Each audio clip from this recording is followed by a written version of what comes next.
Somebody sent me a video on YouTube. The video was called Light Skin and Mixed People Are Not Black. I also saw another video after that called Mulattoes Are Our Enemies. And the question to my head came up was, how black do you have to be black enough? So a while back, I was having a weird conversation with a dark-skinned, full black Jamaican brother who proceeded to tell me that I've got no right to talk about black issues, black culture, or black injustices, and that I should stop making videos uplifting black women, period, as it's not my place, because I'm a light-skinned guy who's only half black. I listened to this really, really annoying brother talk at me for a lot longer than I really wanted to. He then said, "You should only uplift Hispanic women since you look more Hispanic than black." Now, what does Hispanic look like? Because I tried to explain to him that Hispanic is not a race, it's a culture.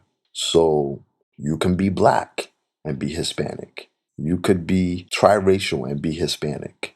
So, what does a Hispanic person look like? I then tried to explain to him that I'm not just half black.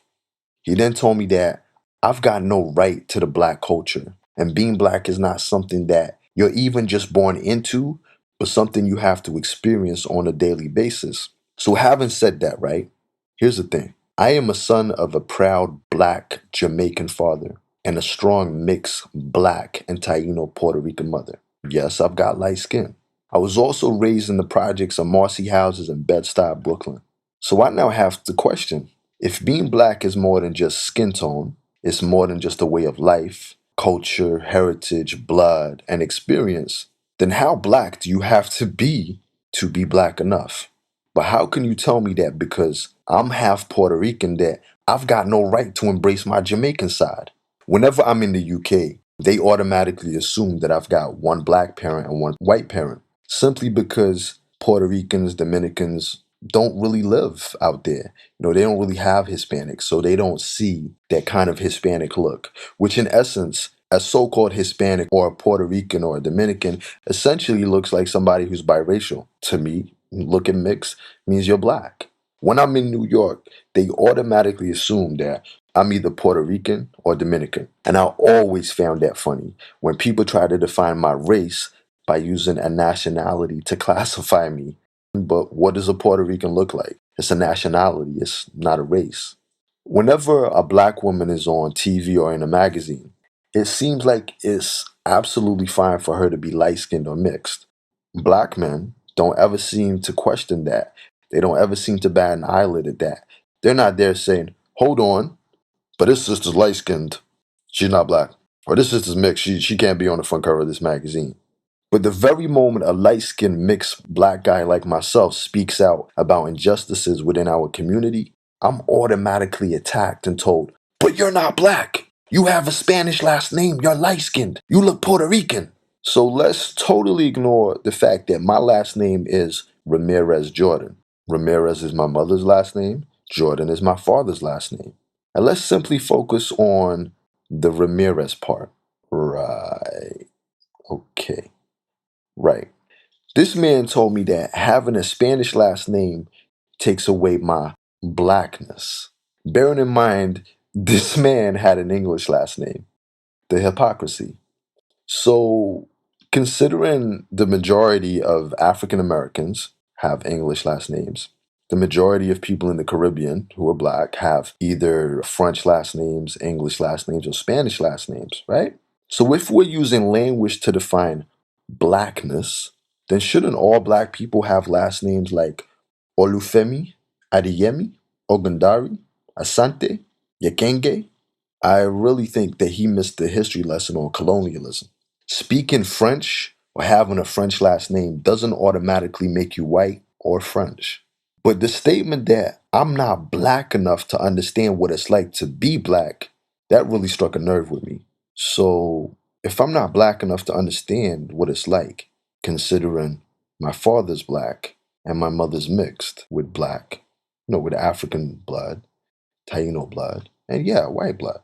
But yeah, I've been stopped by police for no reason other than I fit the description of a light skinned African American, or I fit the description of a mixed biracial guy. I've had white people cross the street when they see me. I've been called a nigger. I've had people not offer me an interview simply because my last name implies dual heritage of black and Hispanic. Now, apparently, I'm not black enough, but the majority of African Americans or black Caribbeans are mixed with indigenous Indian and white blood. You know why?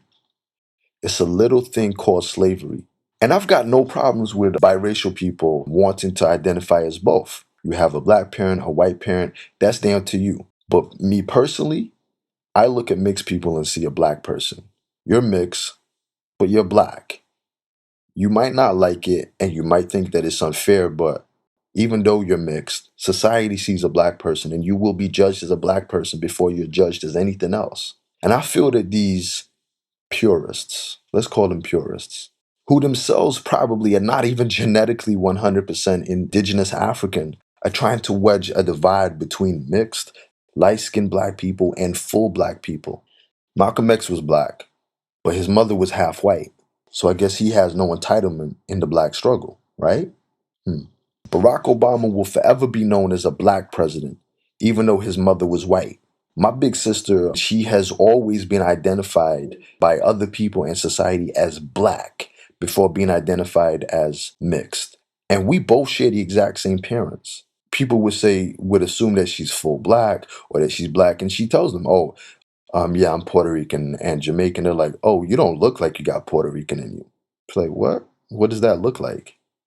If everything is solely about physical appearance and not my actual mix, then I find it funny when women compliment me on my full lips, my thick curly hair, and my bone structure. But hold on, those traits clearly come from my black genes. But Angel, your nose is straight.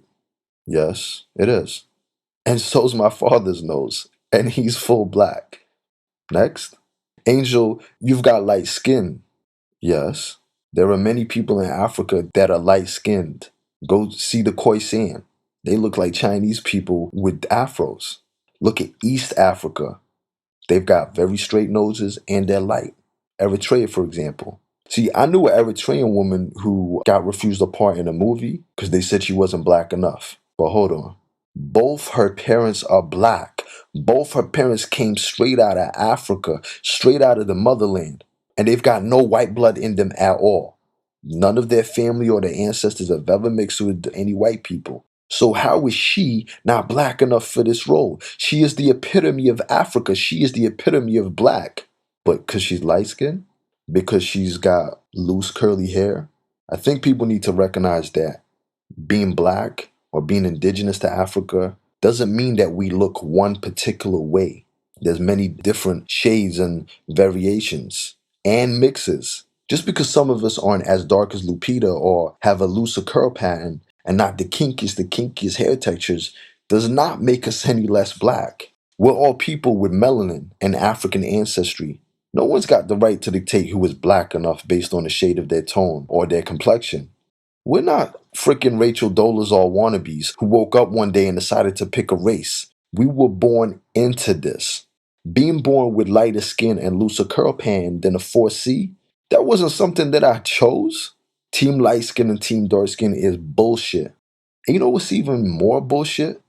Having our identity questioned by our own people is the craziest thing to me.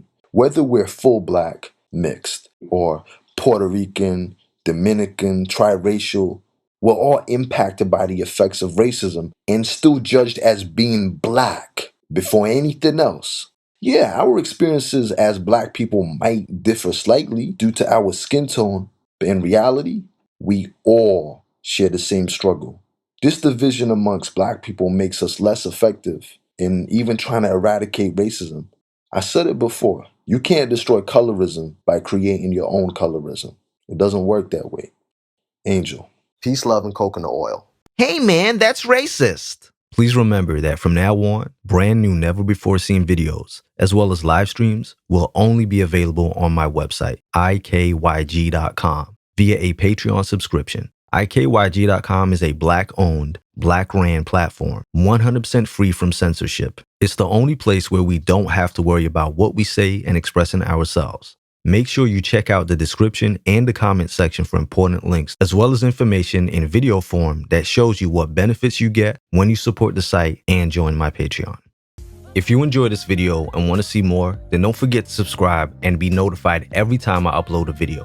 For exclusive content and perks, check out my Patreon. This is where we have private live streams, group chats, live Q&As, live phone calls, and open topics. This is a safe space where you can interact with other like-minded people, make friends, send each other direct private messages, and so much more without any trolls. And yes, you get to use GIFs and images in the live chats. So what are you waiting for? This is a completely independent website, free from censorship. If you'd like to make a donation towards the site so we can continue to put out the truth without fear of being silenced, then please hit that donation button. It's greatly appreciated. Check out the rest of the site for videos, private and public live streams, find out all the tea, and make sure to utilize the Black Money section of the website. Advertise your business absolutely free to people that look like you, free forever. And don't forget to follow me on Instagram and Twitter at Angel_IKYG.